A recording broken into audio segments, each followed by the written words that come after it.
नमो नारायणा मित्रांनो, आपल्या हिंदू धर्मात अधिक मासाला म्हणजेच पुरुषोत्तम महिन्याला अत्यंत पवित्र मानले गेले आहे. पण तुम्हाला माहीत आहे का की या महिन्यात पुरुषोत्तम मास हे नाव कसे मिळाले आणि या महिन्यात व्रत का केले जाते? आज आपण या व्हिडिओमध्ये अधिक मासाची अत्यंत सुंदर आणि पौराणिक कथा जाणून घेणार आहोत. व्हिडिओ शेवटपर्यंत नक्की पहा आणि चॅनलला सबस्क्राईब करायला विसरू नका.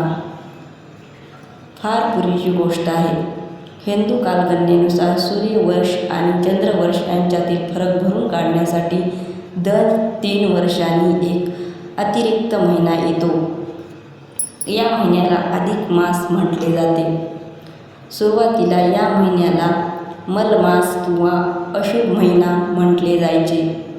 या महिन्यात कोणतेही शुभ कार्य जसे की लग्न, मुंज किंवा गृहप्रवेश केले जात नव्हते.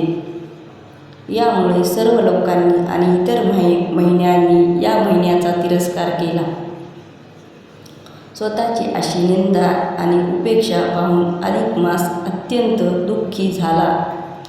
तो रडत रडत वैकुंठ लोकात भगवान विष्णूकडे गेला आणि म्हणाला, हे प्रभू, जगात प्रत्येक गोष्टीला कोणीतरी स्वामी आहे, मान आहे, पण मला सगळेजण मलमास म्हणतात आणि मला अशुभ मानतात.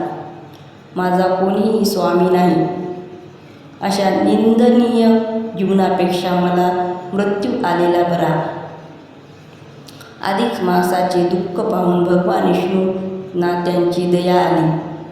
विष्णुदेव त्याला सोबत घेऊन गोलोकात भगवान श्रीकृष्णाकडे गेले.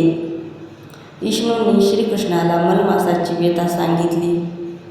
सर्व काही ऐकल्यानंतर भगवान श्रीकृष्ण हसले आणि म्हणाले, हे मलमासा, तू मुळीच चिंता करू नकोस. आजपासून मी तुला माझे स्वतःचे नाव देत आहे. आजपासून तू पुरुषोत्तम मास म्हणून ओळखला जाशील. मी तुझा स्वामी असेल.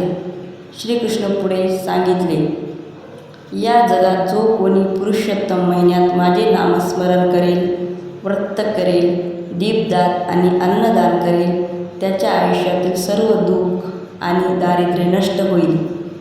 या महिन्यात केलेल्या छोट्याशा पुण्याचे फळ इतर महिन्यापेक्षा करोडपटीने जास्त मिळेल. भगवान श्रीकृष्णाच्या या वरदानामुळे अधिक मासाचे दुःख दूर झाले आणि तो सर्व महिन्यामध्ये श्रेष्ठ आणि पवित्र महिना बनला. तर मित्रांनो, अशी आहे श्री पुरुषोत्तम मासाची महिमा.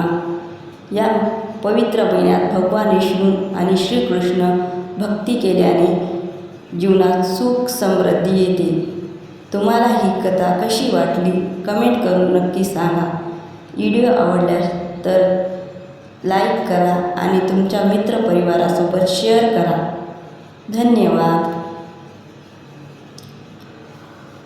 बोला पुंडलिक वरदे हरी विठ्ठल श्री ज्ञानदेव तुकाराम पंढरीनाथ महाराज की जय. श्री स्वामी समर्थ.